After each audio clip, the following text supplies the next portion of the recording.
My child, wait. Don't scroll away. This isn't a coincidence. I've sought you out in this very moment because I know your heart. I know the depth of the exhaustion you feel. It's a weariness that sleep can't fix. It's a tiredness that has settled deep in your soul, a heavy blanket of fatigue covering your spirit, your mind, and your emotions. You're running on empty, trying to pour from a vessel that has long been drained. You feel it in your bones, in those quiet moments when the world stops demanding things from you and you're left with the hollow echo of your own fatigue. This message is for you. This is a moment I've ordained for us to connect, for you to hear my voice speaking directly into the core of your being. So be still for a moment. Just a moment. Let the world fade away and listen. You're emotionally and spiritually exhausted. You feel completely drained, carrying a weight that was never yours to bear alone. You've been strong for so long for everyone else that you've forgotten how to be anything but tired. You wonder if anyone sees. You wonder if I see. You wonder if your prayers are just echoing in an empty heaven. Hear me now. I see you. I have seen every tear you've cried in secret, every morning you've woken up with a heavy heart, every silent plea for strength to just get through one more day. And I'm here to tell you, your waiting is over. This season of exhaustion is not your final destination. It's a sacred pause, an invitation to finally lay it all down. My beloved child, let's be honest about this weariness. It's more than just a lack of sleep, isn't it? It's a soul-deep exhaustion. It's the fatigue that comes from holding on too tightly, from striving and pushing and trying to force things to work. It's the weariness of a battle you feel you're losing. A fight against doubt, against fear, against the relentless current of life that seems to be pulling you under. You've been a warrior. You've fought for your family, for your dreams, for your faith. You've stood on the front lines, taking hits meant for others, shielding those you love with your own spirit. But even the strongest warrior grows tired. Even the most resilient heart can be bruised. And you, my child, are so very tired. I see the landscape of your heart. I see the parts that feel barren and dry, where joy used to grow. I see the cracks that have formed from disappointment and heartbreak. You've given so much of yourself away, your energy, your hope, your compassion, that you now feel like a ghost haunting the edges of your own life. You smile, but your eyes are tired. You engage, but your soul feels distant. You keep moving, but inside you are utterly still, frozen by a weariness too profound for words. You remember seasons when your faith felt vibrant, when you could feel my presence like the sun on your face. Now a fog seems to have rolled in. The silence feels deafening, and you question if I'm still here. You've prayed prayers that feel like they hit the ceiling and fall back down, unanswered. You've cried out in the night, only to be met with what feels like an indifferent quiet. This is the agitation of your soul, the part of your pain that whispers the most terrifying lie, that you've been forgotten, that your struggle is invisible, that you are alone in this desolate place. So let me speak directly to that lie. I haven't forgotten you, I haven't abandoned you. Every moment of your struggle has been witnessed by me. I have been with you in the valley, even when you couldn't feel me. I've been present in the silence, listening not just to your words, but to the groaning of your spirit that is too deep for language. Your exhaustion isn't a sign of your failure, it's a signal, a holy alarm calling you back to me. It's a sign that you've been carrying burdens I never intended for you to carry alone. The world has taught you that your worth is in your strength, in your productivity, in your ability to endure. But I'm telling you now, your worth isn't in what you do. It never has been. Your worth is in who you are, my child. And my love for you doesn't diminish in your weakness. In fact, it's in your weakness that my strength is made perfect. You feel weak, but I am strong. You feel empty, but I am the fountain of living water. You feel lost, but I am the way. This feeling of being at the absolute end of your rope isn't your end. It is the beginning. It's the place where you finally stop relying on your own dwindling resources and learn to rely on my infinite supply. It is the place where the illusion of control shatters, and you're left with the beautiful, freeing truth. You don't have to hold it all together. I'm holding you. I know the specific weights you carry, the worry for your children that keeps you up at night, the financial pressure that feels like a physical constriction in your chest, the grief over a loss that still feels as fresh as yesterday, the ache of loneliness in a crowded room, the fear of the future and the uncertainty of what's to come. I know each of them by name. They aren't just vague anxieties to me. They are real, and I see how they have stooped your shoulders and stolen your peace. It is time, my beloved, to let them go. It is time to accept my invitation. Hear these words that have echoed through eternity. spoken for a heart just like yours, in a moment just like this. Come to me, all you who are weary and burdened, and I will give you rest. Let those words wash over your tired soul again. This isn't a suggestion, it isn't a casual offer, it's a divine command, a holy invitation from the Creator of the universe directly to you. Come to me. What does it mean to come? It means to turn your heart toward me, right where you are. You don't need to clean yourself up first. You don't need to muster more strength. You don't need to have all the answers. You simply need to come as you are, exhausted, broken, disappointed, and overwhelmed. Your weakness is your ticket of admission into my presence. And what is my promise? I will give you rest. This rest is unlike anything the world can offer. It's not a nap. It's not a vacation. It is not simply the absence of activity. My rest is a deep supernatural renewal of your soul. It's a divine exchange. You give me your exhaustion, and I give you my peace. You give me your weakness, and I give you my strength. You give me your anxious thoughts, and I give you my stillness. This is the rest your soul has been crying out for. I want you to imagine this. You're walking along a dusty, difficult road. Strapped to your back is a massive, heavy pack filled with stones. Each stone has a name: worry, fear, regret, shame, striving, perfectionism. The weight is unbearable. Your legs tremble with each step. Your shoulders burn. You're so focused on just staying upright that you can't even see the path ahead. Then you see me standing on the road before you. I'm not looking at you with disappointment for how slowly you're moving. My arms aren't crossed in judgment. My arms are open. My eyes are filled with a love so profound it disarms all your defenses. And I say to you, my child, let me take that from you. This is the invitation. The world tells you to keep carrying that pack, that it's your responsibility. Your pride tells you that you're weak if you can't carry it yourself. But I am telling you, that pack was never yours to carry. It's too heavy for you. But it is not too heavy for me. The rest I offer is found in an exchange. Take my yoke upon you and learn from me, I said, for I am gentle and humble in heart, and you will find rest for your souls.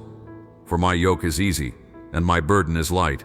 Don't misunderstand the word yoke.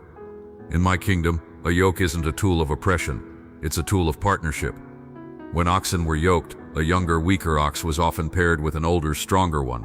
The stronger ox would bear the majority of the weight, guiding the younger one and teaching it how to walk the path. This is what I am offering you. I'm not offering you a new set of tasks. I'm offering to be yoked with you, to walk alongside you, to bear the weight that is crushing you. My yoke is easy, not because the work of life disappears, but because I am pulling it with you. My burden is light, not because there are no challenges, but because you're no longer carrying them alone. This rest begins the moment you decide to stop trying to earn my love, to stop striving to be perfect, to stop fighting in your own strength. It's a rest that is found in surrender, and that brings us to the very heart of your healing. The heart of all spiritual exhaustion is a refusal to surrender. It's that white-knuckled grip you have on your life, your problems, your plans. You believe deep down that if you just try harder, think longer, or worry more, you can control the outcome. This self-reliance is the heaviest burden of all. It is the root of your weariness. So I will speak this eternal truth into your heart. Be still and know that I am God. Be still. In the original language, this means to cease striving, to let go, to stop fighting. It's a command to release your grip. I want you to physically unclench your hands right now. Open your palms. This simple physical act is a symbol of what I'm asking your soul to do. Surrender isn't giving up. It is giving over. It's the courageous act of entrusting your life into the hands of the one who created you, who loves you with an everlasting love, and who knows the end from the beginning. What does this surrender look like in your exhausted state? First, it means surrendering your need to understand. You've spent countless hours trying to figure out why. Why did this happen? Why hasn't my prayer been answered? Why is this so hard?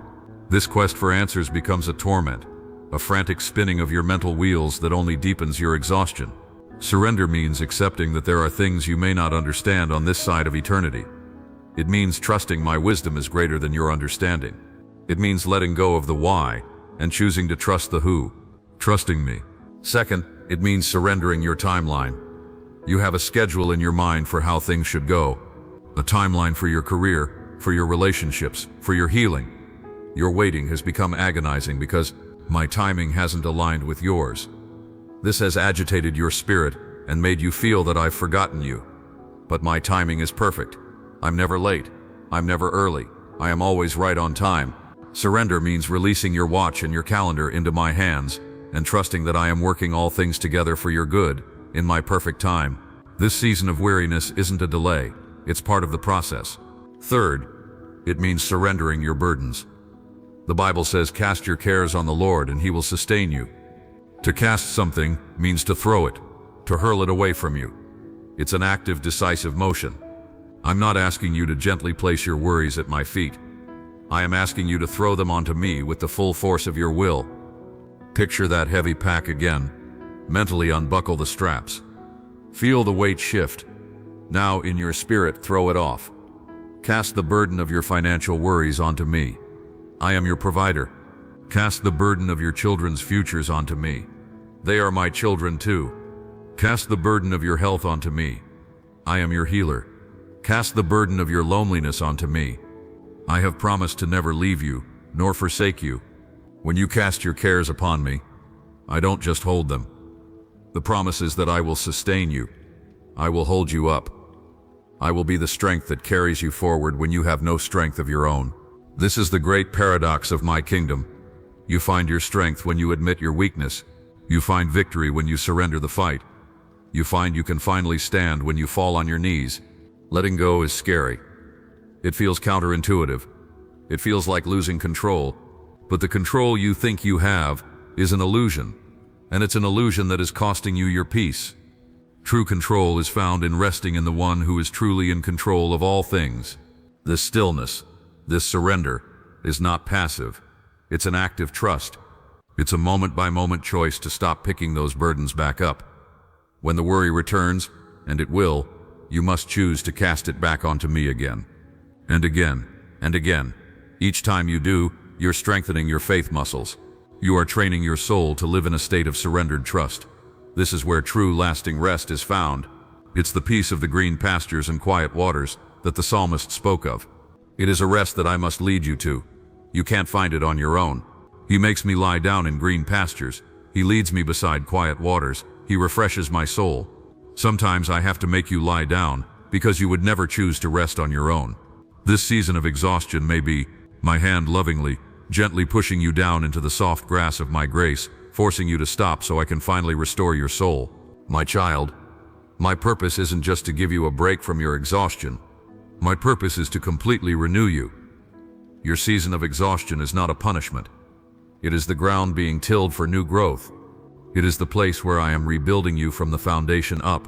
Hear this promise. He gives strength to the weary and increases the power of the weak. This is not just a nice sentiment. It's a spiritual law. My power doesn't flow to the self-sufficient. It flows to the weary. My strength isn't given to the strong. It's given to the weak. Your feeling of utter depletion is the very thing that qualifies you for a divine infusion of my strength. The prophet Isaiah declared, "But those who hope in the Lord will renew their strength. They will soar on wings like eagles. They will run and not grow weary. They will walk and not be faint." Let this promise sink in. Renewal doesn't come from trying harder. It comes from hoping in me. Hope isn't wishful thinking. Hope is the confident expectation of my goodness. It's a choice to fix your eyes not on the storm around you, but on me, the one who calms the storms. As you shift your focus from your exhaustion to me, something miraculous begins to happen. A renewal process begins. They will soar on wings like eagles. An eagle doesn't fight against the wind. It uses the power of the wind, the very thing that could be seen as resistance, to lift it higher. It spreads its wings and allows the thermal currents to carry it effortlessly. For too long you've been flapping your wings frantically, trying to fly in your own strength, and it has exhausted you. I'm inviting you to stop flapping, to spread your wings in faith and trust, and let the wind of my spirit lift you. I want to carry you above your circumstances, to give you a higher perspective where you can see what I see. They will run and not grow weary. This speaks of a renewed sense of purpose and momentum. There are things I've called you to do, a race I have set before you, but I never intended for you to run it on your own fuel. When you're running in my strength, a supernatural endurance takes over. You'll be able to handle the responsibilities and challenges of your life, not with a sense of dread, but with a grace and power that doesn't come from you. It's my energy flowing through you. They will walk and not be faint. This, perhaps, is the most beautiful promise of all. It speaks of the day-to-day journey of life. Not every day is a soaring or a running day. Many days are just about walking, putting one foot in front of the other.